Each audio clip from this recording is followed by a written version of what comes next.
African nations divided on support for Israel, Palestine but call for peace. Adam Schrader. Saturday, October 7, 2023 at 8:09 p.m. CST 4-minute read. UPI.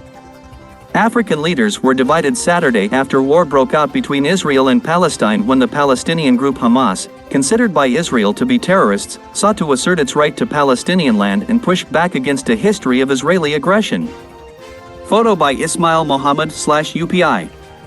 October 7, UPI, African leaders were divided Saturday after war broke out between Israel and Palestine when the Palestinian group Hamas, considered by Israel to be terrorists, sought to assert its right to Palestinian land and push back against a history of Israeli aggression. Some African leaders have not yet remarked on the conflict, but, of those who did, they seem torn between sympathy for Palestinians facing Israeli occupation and criticism of Hamas terrorism for its surprise rocket attack on Saturday. African countries have long been subject to Western occupation and conflict, which largely showed in their responses to the situation in the Middle East.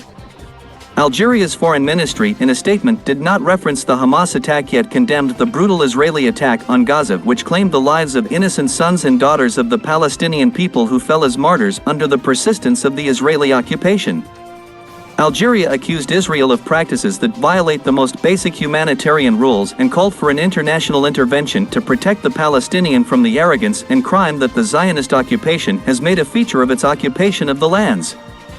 Algeria also renews its conviction that the Zionist settler occupation has created an enemy of conflict and that ending the misfortunes, scourges and tragedies resulting from this conflict undoubtedly lies in responding to the legitimate national rights of the Palestinian people and enabling it to establish its independent state on the 1967 borders with its capital, Al-Quds Al-Sharif, Jerusalem.